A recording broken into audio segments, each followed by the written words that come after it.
So ఇప్పుడు ఈయనకి 2 కాళ్ళలోనూ మోకాల్లో గుజ్జు అరిగిపోవడం వల్ల నొప్పి రావడం వల్ల చాలా సంవత్సరాల నుంచి నొప్పితో బాధపడుతున్నాడు.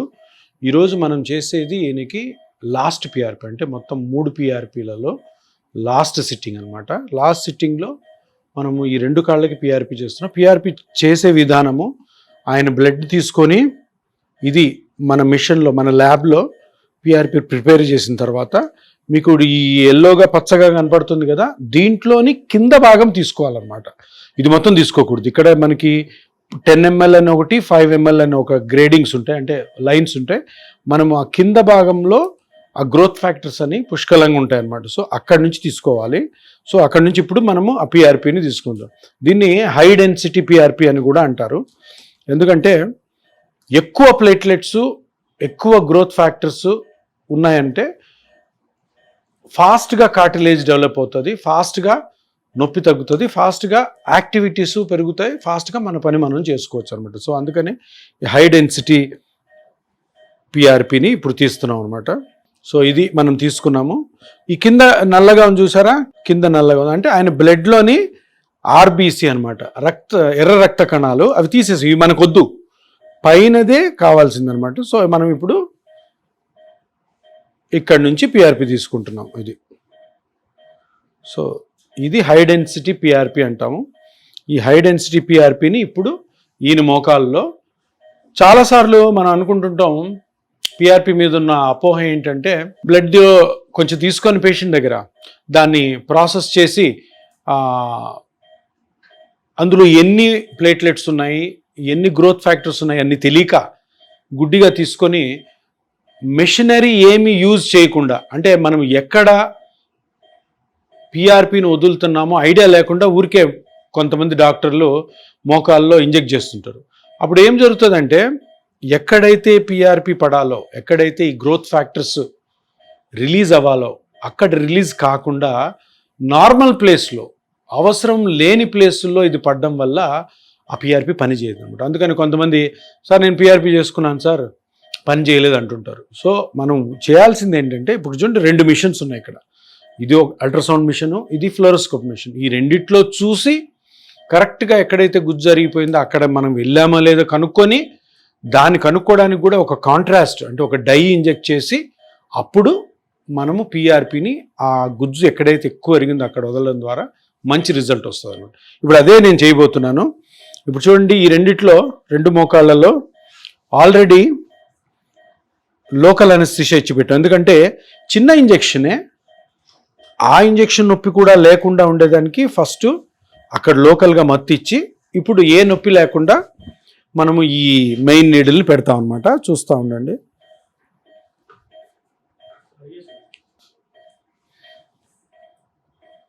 సో మనం జాయింట్లోకి వెళ్ళిపోయాము. ఇప్పుడు జాయింట్లోకి వెళ్ళాం మనము. కాకపోతే మనకి షూర్ షార్ట్గా తెలియాల్సిన విషయం ఏంటంటే మనము కార్టిలేజ్ ఎక్కడైతే అరిగిందో, ఎక్కడైతే కార్టిలేజు గుజ్జు అరగడం వల్ల నొప్పి వస్తుందో ఆ ప్రదేశాన్ని కనుక్కోవాలి కదా. ఇప్పుడు అదంతా మోకాలు జాయింట్, కానీ కరెక్ట్ ప్లేస్లో ఉన్నామో లేదో తెలుసుకోవడానికి ఒక కాంట్రాస్ట్, అంటే ఒక డై ఇంజెక్ట్ చేసి అది కరెక్ట్ ప్లేస్లో ఉందా లేదా అని చూడడానికి ఇప్పుడు ప్రయత్నం చేద్దాం. చూసారా ఇట్లాగా ఇప్పుడు ఈ సూది జాయింట్లోకి వెళ్ళాక మనం కరెక్ట్ ప్లేస్లో ఉన్నామా లేదా అని తెలియడం కోసం ఈ డై ఇంజెక్ట్ చేస్తున్నాం. నల్లగా కనపడుతుంది చూడండి, చూసారు కదా. సో ఈ పక్కే గుజ్జు ఎక్కువ అరిగింది కాబట్టి అక్కడ ఈ కాంట్రాస్ట్ నల్లగా వెళ్తుంది. అవతల పక్క గ్యాప్ ఎక్కువ ఉంది కాబట్టి అక్కడ మనకి అది మనం వదలడం అవసరం లేదనమాట. సో చూసారా మీరు ఇప్పుడు ఒక పక్కనే గుజ్జు ఎక్కువ అరిగిందని మనకి స్కానింగ్లు తెలిసింది కాబట్టి అక్కడే ఉన్నామా లేదా అన్నది ఈ కాంట్రాస్ట్ డై తోటి ఇంజెక్ట్ చేసి తెలుసుకున్నాం. చూడండి నల్లగా కనపడుతుంది కదా. సో దీన్ని బట్టి మనకేం తెలుస్తుంది అంటే మనం ఎక్కడ వదలాలో గ్రోత్ ఫ్యాక్టర్స్ అక్కడే వదులుతున్నాము, అనవసరమైన ప్రదేశాల్లో గ్రోత్ ఫ్యాక్టర్ని మనము వదలడం లేదు అని అన్న విషయము మనకు క్లియర్ కట్గా అర్థమైంది. దీన్ని మళ్ళీ రిమూవ్ చేస్తారా సార్? డైయా? లేదు, అది లోపల అబ్జార్బ్ అయిపోతుంది. సో ఇప్పుడు ఇది మన పిఆర్పి. ఇప్పుడు మనకు కరెక్ట్గా తెలిసిన పాయింట్ ఏంటి, ఎక్కడ గుజ్జు అరిగిందో అక్కడ ఆ కాంట్రాస్ట్ డైతో చూసుకొని, సో మనము ఈ growth factors, high density growth factors ఏవైతే ఉన్నాయో అవి అక్కడ కరెక్ట్గా రిలీజ్ చేయాలని మనకు అర్థమైపోయింది. ఇప్పుడు మనము ఈ హెచ్డి పిఆర్పిని లోపలికి రిలీజ్ చేస్తున్నాం. సో ఇది వెళ్ళి ఆ గుజ్జుని పెంచే ప్రోగ్రాము స్టార్ట్ అవుతుంది అనమాట. సో ఒకటి అయిపోయింది. అదేవిధంగా రెండో కాలు కూడా రెడీగా ఉంది. ఇప్పుడు దీనికి కూడాను మనం లోకల్ అనస్థీషియా ఇచ్చాము, లోకల్ మత్తు ఇచ్చాము. ఇప్పుడు శ్రీనివాస్ గారికి 57 years అని అంటే ఇది ఆస్టియోఆర్థరైటిస్ మూలంగా వచ్చినటువంటి సమస్య అనుకోవచ్చు సార్? 100% షూట్. అంటే అదే కదా మనం ఫస్ట్ తెలుసుకోవాల్సింది ఏంటంటే మోకాల్లో నొప్పి వచ్చింది తనకి. మోకాల్లో నొప్పి వచ్చిందంటే ముఖ్యంగా మనం తెలుసుకోవాల్సింది ఏంటి అంటే ఎందుకు వచ్చింది నొప్పి. అన్ని మోకాలు నొప్పులు అరుగుదల వల్ల అయి ఉండకపోవచ్చు, అన్ని అరుగుదలకి ఒకటి ట్రీట్మెంట్ ఉండదు. సో ఫస్ట్ మనం కనుక్కోవాల్సింది ఏంటంటే ఈయన వ్యవసాయం చేస్తారు, 57 ఏళ్ళు, 57 మనిషి వ్యవసాయం చేస్తుంటే మోకాల్లో నొప్పి వచ్చింది. మోకాల్లో నొప్పి వచ్చిందంటే మోకాల్లో ఏమేమి స్ట్రక్చర్స్ ఉంటాయి, ఏది దెబ్బతినడం వల్ల మోకాలు నొప్పి వస్తుందని కనుక్కుంటే అనవసరంగా మోకాలు మొత్తం తీసేయడము లేదా మోకాలు మొత్తం ట్రీట్మెంట్ చేయడం అవసరం లేదనమాట. సో ఇప్పుడు లేటెస్ట్ టెక్నిక్స్ ఏంటంటే ఫస్ట్ మనం కనుక్కోవాల్సింది నీ జాయింట్లో ఏమేమి స్ట్రక్చర్స్ ఉంటాయి. 2 ఎముకలు ఉంటాయి, మజిల్స్ ఉంటాయి, కార్టిలేజ్ ఉంటుంది, మెనిస్కస్ ఉంటుంది, కొన్ని లిగమెంట్స్ ఉంటాయి. వీటిల్లో ఏది దెబ్బతినడం వల్ల నొప్పి వస్తుంది అన్నది కనుక్కోవడానికి మన దగ్గర చాలా మెషినరీ ఉంటుంది. ఇది లేటెస్ట్ టెక్నిక్. ఇంతకుముందు కాలంలో ఏం చేసేవాళ్ళకి ఎక్స్రే తీసి 2 ఎముకల దగ్గరికి వచ్చాయంటే మోకాలు మొత్తం తీసేసేవాళ్ళు.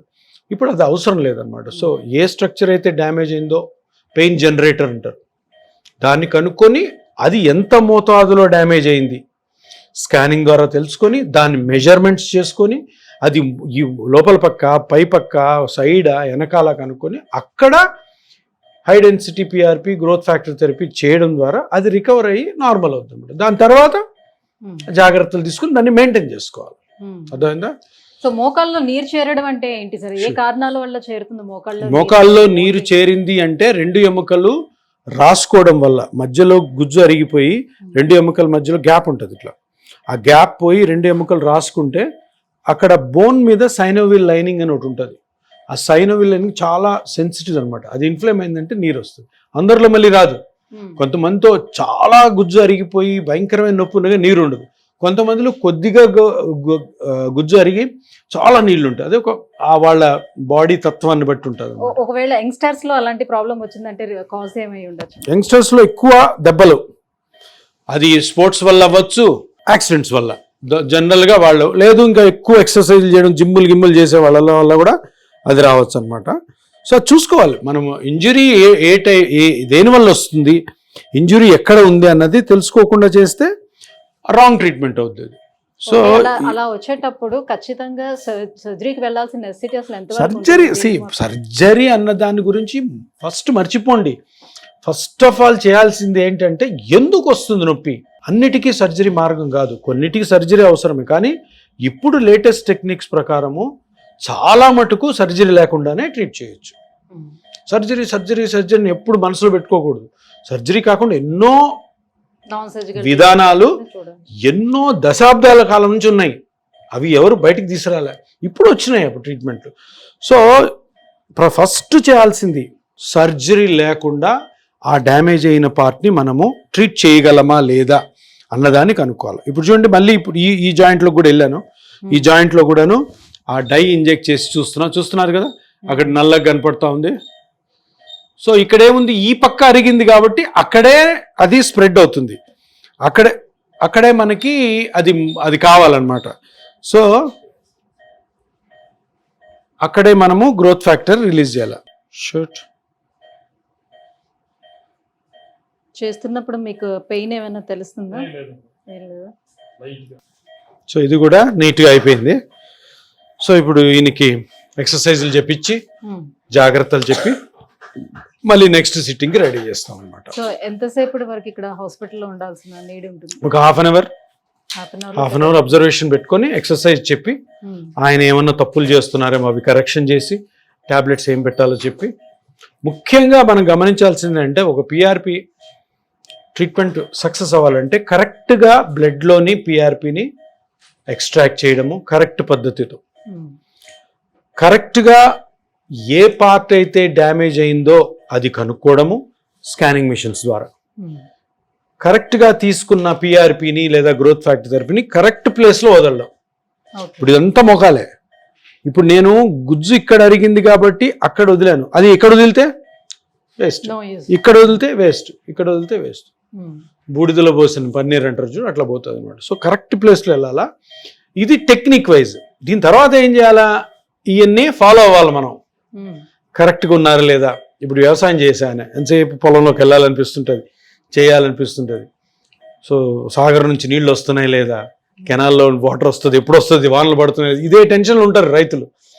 సో ఇప్పుడు ఈయనని ఇంకొక 4 నెలల పాటు ఆయన ఏం చేయాలి, ఆయన చేసే పని ఏంటి, ఆ పనిలో ఆయన ఏ విధంగా చేసుకోవాలి, చేయాలి కదా పొలం. ఇప్పుడు వానలు పడ్డాయంటే ఇప్పుడు ఖరీఫ్ సీజన్ స్టార్ట్ అవుతుంది, తప్పకుండా వెళ్ళాలి పొలంలోకి, వెళ్ళొచ్చు పొలానికి, అక్కడ ఎలా చేయాలి, ఇవన్నీ ఇన్స్ట్రక్షన్స్ ఇవ్వాలా. అవన్నీ ఆయన ఫాలో అవుతున్నారు లేదు, ఎవ్రీ మంత్ ఈ ట్రీట్మెంట్ అయిపోయిన తర్వాత కూడా ఫాలో అప్ చేసుకొని, ఇప్పుడు ఇంకొక 4 months పడుతుంది. 4 monthsలో కూడా అప్పుడప్పుడు వస్తుంటే చిన్న చిన్న ఇబ్బందులు ఉంటాయి.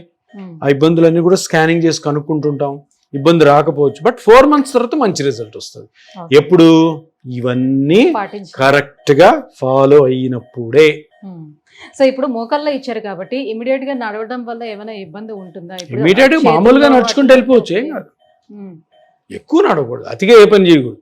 ఇప్పుడు ఈ నడుచుకుంటూ వెళ్ళిపోతారు, వెహికల్లో ఇంటికి వెళ్ళిపోతారు అంతే. ఇంటికి వెళ్ళిన తర్వాత నుంచి ఏది చేయాలా, ఏది చేయకూడదు, ఏది ఎలా చేయాలన్నది ఈ పాటికి ఆయనకి అర్థం అయిపోయింది. ఎందుకంటే మన దగ్గర ఈ పిఆర్పి ట్రీట్మెంట్తో పాటు ట్రైనింగ్ కూడా ఉంటుంది, ఎలా ఉండాలేం కదా. ఇప్పుడు ఏదో మనం రాసి ఈ పని చేయదు కాదు, వాళ్ళకి అన్ని కంటిన్యూస్గా ఈ 4 sittings చెప్తూ ఉంటే వాళ్ళకి అర్థమైపోతుంది, ఓహో ఇవి చేసుకోవాలి. అంటే ఇక్కడ పిఆర్పి చేసుకున్న తర్వాత 4 months తర్వాత ఆయన మోకాళ్ళకి ఆయనే డాక్టర్. ఎందుకంటే అంత ఎక్స్ప్లెనేషన్స్, ఎందుకంటే ఇవన్నీ జబ్బులు కాదు, ఇవన్నీ మనం చేసే పనుల వల్ల, మనకున్న వయసు వల్ల ఒక చిన్న మార్పు అంతే. సో దాన్ని ఆయనకి ఎంత బాగా మనం ఎక్స్ప్లెయిన్ చేయగలిగితే అంత మంచి రిజల్ట్ వస్తుంది. ఫిజియోథెరపీ అనేది ఎప్పటి నుంచి స్టార్ట్ చేపిస్తారు? ఫిజియోథెరపీ అనేది ఏం కాదు, ఎక్సర్సైజ్లు చేసుకోవడం, చిన్న ఎక్సర్సైజ్లు అంతే. ఫిజియోథెరపీ దానికి పెద్ద పేరు ఇవ్వాల్సిన అవసరం లేదు, చిన్న ఎక్సర్సైజ్లు. ఇప్పుడు ఇది మోకాలు, నీ జాయింట్, ఇక్కడ గుజ్జు జరిగింది. ఈ గుజ్జు మీద ప్రెషర్ పడకుండా ఈ చుట్టుపక్కల ఉన్న మజిల్స్ ని స్ట్రెంగ్తన్ చేయడమే ఫిజియోథెరపీ. ఇప్పుడు ఏమవుతుంది, బాడీ వెయిట్ ఉంది, బాడీ వెయిట్ మనం గుజ్జుని పెంచుతున్నాం కాబట్టి గుజ్జు మీద పడకుండా ఉండాలంటే ఏం చేయాలా, చుట్టుపక్కల ఫ్రెండ్స్ అందరూ హెల్ప్ చేయాలా. అవి ఈ మజిల్స్ అనమాట. చూడు, ఈ మజిల్ చాలా వీక్ ఉంది, ఈ మజిల్ వీక్ ఉంది, యూతల మజిల్ వీక్ ఉంది, కింద మజిల్. సో ఈ బాడీ వెయిట్ అంతా ఈ మజిల్స్ తీసుకోవడం కోసం, ఈ చుట్టుపక్కల ఉన్న మజిల్స్ తీసుకోవడం వల్ల ఈ బాడీ వెయిట్ అన్నది కార్టిలేజ్ మీద పడదు, గుజ్జు మీద పడదు. అప్పుడేమవుద్ది, గుజ్జు పెరుగుతుంది, గుజ్జు చెడిపోదు తర్వాత కూడా.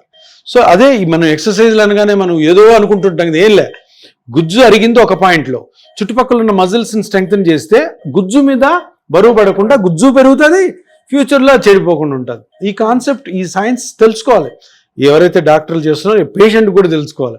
సో ఎక్సర్సైజ్ ఎందుకు చేస్తున్నాం అన్న విషయం కూడా అర్థం అవ్వాలి.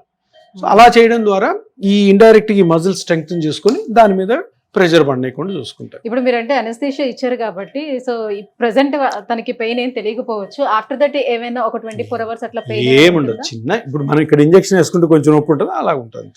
అది మామూలు చెయ్యి వేసుకుంటే 2 రోజులు ఉంటుంది కదా.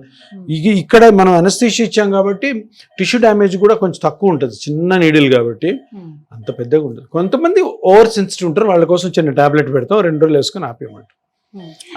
శ్రీనివాస్ గారు అంటే కొంచెం వెయిట్ పరంగా చూసుకుంటే ఆయన చాలా తక్కువగానే కనిపిస్తున్నారు కాబట్టి no issue. So over weight ఉండేటప్పుడు మనం పిఆర్పి తీసుకోవటం వల్ల కూడా ఏమైనా యూజ్ ఉంటుందా, ఎలా వాళ్ళ వెయిట్ రెడ్యూస్ అయితే కానీ అది పనిచేస్తుందా లేదా? వెయిట్ రిడక్షన్ అన్నది ఇష్యూనే కాదు ఇక్కడ. ఎవరు కూడా ఇప్పుడు 120-130 kgs ఉన్న టకామని వెయిట్ తగ్గమంటే తగ్గరు, అది అంత ఈజీ కాదు. కానీ మోకాలు నొప్పి ఉంటుంది కాబట్టి తప్పకుండా మోకాలు నొప్పిని తగ్గించుకోవాలా. వెయిట్ వల్ల ఆ పెరిగిన గుజ్జు ఎలాగా తగ్గకుండా ఉండాలన్నది చేయాలి, అది ఒక వేరే ప్లాన్ ఉంటుంది. ఇప్పుడు ఈయన బాడీ వెయిట్కి ఈయన చేస్తున్న పనులకు ఒక ప్రోటోకాల్. ఒక 125 kgs ఉన్న మనిషి వచ్చి నాకు పిఆర్పి చేయండి, నా మోకాలు అరిగిపోయింది అని చెప్తే వాళ్ళు వేరే ప్రోటోకాల్ ఉంటుంది. ఒక్కొక్కరికి ఒక విధంగా ఉంటుంది. బాగున్నావు కదా, ఇబ్బంది లేదు కదా, కొంచెం ఇట్లా మాట్లాడుతుంటే ఇది వస్తుంది. Right, thank you sir. So ప్రాక్టికల్గా మోకాలకి సంబంధించి ఇవాళ పిఆర్పి ఎలా చేస్తారు ఏంటి అనేది ఈ ఆపరేషన్ థియేటర్లో మాకు చూపించినందుకు thank you so much. Thank you Sujitha.